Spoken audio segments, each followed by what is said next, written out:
that is to support ICT hubs across all constituencies, is so important, and I fully support that. Mr. Speaker, before I close my submission, I want to put emphasis on issues to do with equity and Article 10 of the Constitution. I know Majority Leader is here today, and actually he did attack me in the morning where he said that I meant unsubstantiated allegations concerning more money allocated to Kikuyu constituency, where we saw under Kura, and I have evidence, where under Kura, Kenya Urban Rural Roads, Kenya Urban Roads Authority, they had actually gazetted advertisement on 8th May 2024. And thank you, Honorable Speaker. Honorable Speaker, I rise on standing order 87 on statements of fact, because the member for Yatta, who was not here in the morning, says that I attacked him, and I am not in the business of attacking any member of Parliament, Honorable Speaker. Therefore, that language, first of all, he should learn that there is no such language as attacking a fellow honorable member, like the honorable member for Yatta. But more importantly, Honorable Speaker, he purports to be tabling a document that he is holding, which is not a document that he has tabled for the clerk's table for you, Honorable Speaker, to be able to verify whether it is a document that is admissible to the House. And you see, you can't just come with documents. The other day, Honorable Speaker, during the impeachment motion, I was talking about newspaper cuttings. I could hold these order papers here, Honorable Speaker, and purport to be carrying documents from Kura, from Kenha, or from Kera. And I think, Honorable Speaker, you should direct the member for Yatta, if he has any document that he is referring to, it must first be tabled for your Honorable Speaker to verification, to verify whether it is authentic, because I can also just wave documents here and say this is a Holy Bible according to myself, but it could just be pieces of order paper, Honorable Speaker. Therefore, I want to urge that you do direct the member for Yatta to tread carefully from where he is going, because what I said in the morning was a statement of fact. It is something he was saying on TV, which is he cannot substantiate. If he wants to substantiate, or if he wants to discuss my conduct here, then he has the liberty to bring a substantive motion, and I will be there to defend myself, Honorable Speaker. But what I did indicate, since he was not there, and maybe I could tell him, is that he appeared on a TV interview purporting to quote documents that were being circulated on social media. Documents that included even roads in Kabete, in Limuru. And I can educate him on the boundaries, because I'm certain he has never been beyond the Yatta and Thika, Hapotu, Honorable Speaker. Therefore, please guide him. I was continuing. Allow me, Mr. Speaker, to inform that the Honorable Member for Kikuyu maybe is not aware. I'm not zeroed to Yatta only. I have actually global experience, which I think maybe he doesn't have. So what I want you to say is that the document I have came from the portal of Kenya Urban Roads Authority. And this document I can table with our clerks. Yes, I will. So what I meant in the what does the document say? It shows out of all the allocated Kura roads for Kiambu County, about 63% went to Kikuyu constituency. And out of the total roads that were gazetted for Kera roads under Kiambu County, 94.4% went to Kikuyu constituency. And I was actually making reference to this on matters of equity and Article 10 of the Constitution. So when Honorable Ichung'wa, who is our majority, when he alludes that of unsubstantiated information, I have facts, and I'm only trying to say that as patriots, let's not be selfish. We all represent people, and all constituencies in Kenya deserve to get equal services. So when I got this, because I got from the portal, and it's even signed. It's even signed. So I have evidence. It's signed. Yeah, but order, honorable members, order. Order. Can you allow the Speaker or the Chair to address the House?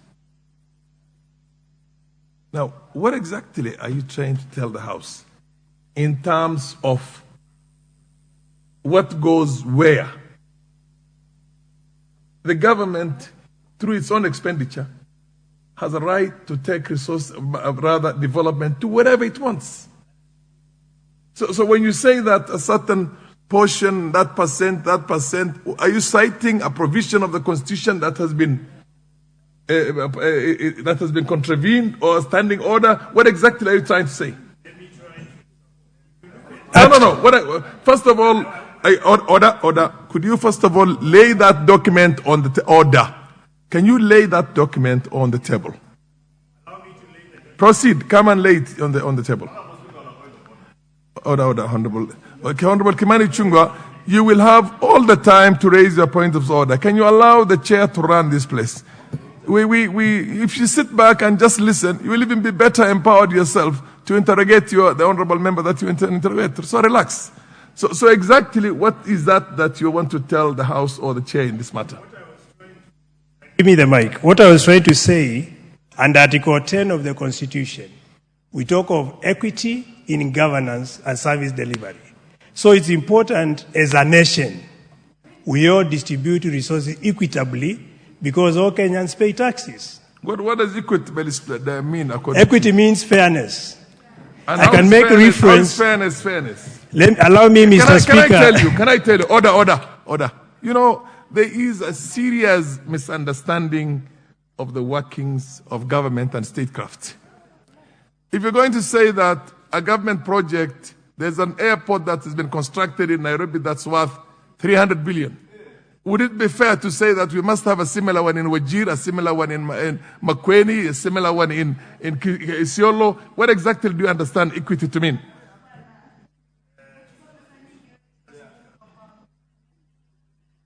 For your information, I don't want to engage in a long debate on a matter. Order, Honorable Ichung'wa. Can I just inform you? Every government comes up with its own plans, development plans. And the development plans that it comes up with is basically the mandate that was given to it by what do you call the people of that time, or the masses. What you need to do is that you want to say that such and such place, as part of your representation, Yatta needs this, and I don't have it. You see what I mean? Garissa needs order. The Honorable CNN.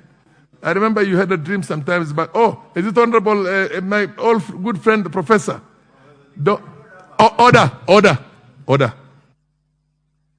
Order. If you want to bring a matter to be discussed, similar to what you're trying to say, including the conduct of any individual, bring a substantive motion to that effect. It says here, Article 91, I think, it says that a member shall be responsible for the accuracy of any facts which the member alleges to be true and may be required to substantiate. And then the other one, it says, order. You cannot impute improper motives on any other member without a substantive motion on that. You can't discuss the conduct of a member in his individual capacity. You can discuss the conduct of the chair of a certain body and say that the chair has erred in this and this and this. But if you're going to say that Ichung'wa, because he's a member of parliament for, is it Kikuyu? For Kikuyu, and being the majority leader in here, by the way, who has very little role in the production of a budget under the current constitution, has used his powers to take 90% or 70%, then you bring in a substantive motion. And the veracity, I'm trying to make sure that this House leaves to order when the chair is addressing the House. Order.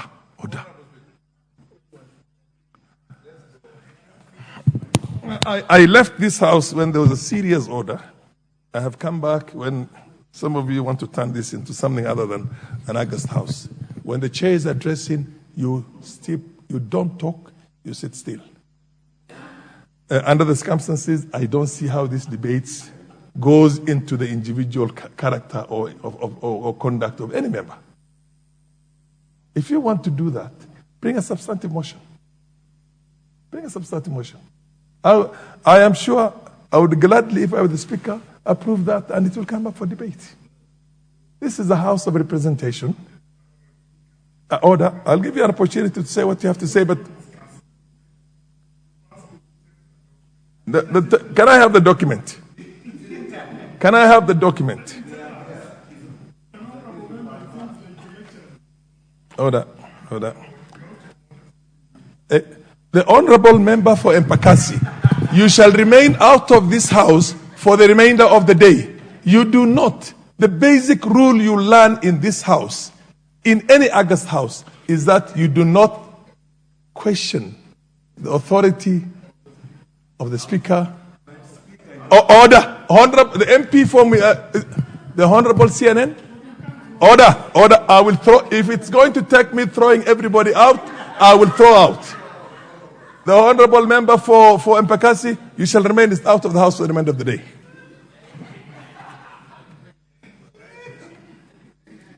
Order. You cannot have a point of order while the chair has given a direction and a ruling. The ruling has order. The honorable member for Mpakasi, are you willing to leave the house? Order. You leave the house. Order. Sergeant at arms, do your job. Order. You shall remain out of the house for the remainder of the day. You shall remain out of the house for the remainder of the day. You cannot turn this into a fish market. Order.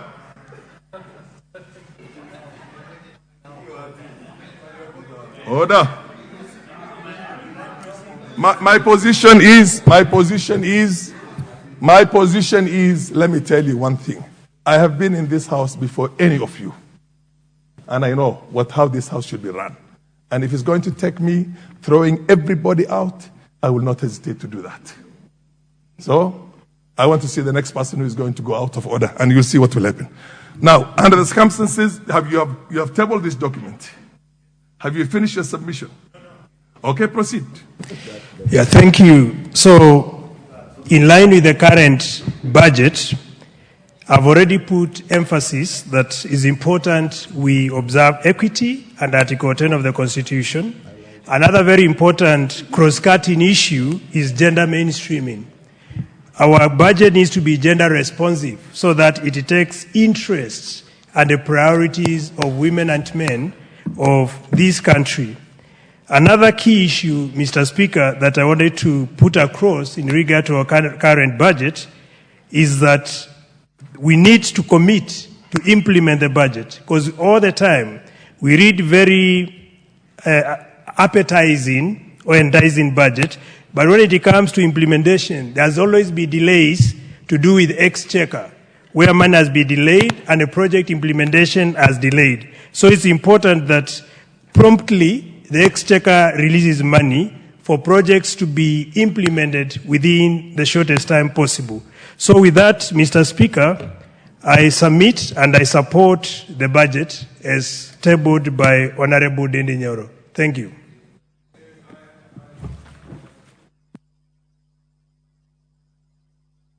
For the MP for Lafay, followed by the majority leader. Yeah. That one is done. The chair had the Honorable MP for Lafay proceed. What's important? Are you on a point on a matter that has already been determined? What is it? Honorable Speaker, I'll beg your indulgence because, as you clearly stated, every member has a responsibility of statement of fact in line with our standing orders. And everything that we say in this House goes on record. It may be misconstrued by somebody watching from outside this House that the member for Yatta has tabled a document that has been admitted into the House. This document has not been admitted. It has been tabled. There's a difference between the tabling of a document and the admission Honorable Speaker, of a document. if you could indulge me for a minute. Honorable Majority Leader, Honorable Majority Leader, could you please take your seat? Could you please take your seat? Please, could you take your seat out? Order. Order. If you want to revisit this matter, the honorable member has given his statement and he has tabled a document. The document is going to be perused by the chair. After it has been perused, and then the answer will be produced to see whether there was imputing of improper motives, which have already declared him out of order.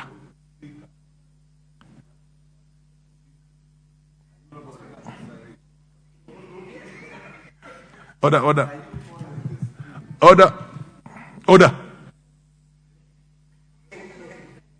You want to invite me to send you out? You think it's going to be an honor for you to go out? I'm not going to give you that glory today. The MP for Lafe, proceed. Thank you, Mr. Speaker, for giving me this opportunity. Mr. Speaker, I support the report on consideration of the estimate of revenue and expenditure for financial year 2024-2025 and the medium term. Mr. Speaker, I want to join my colleagues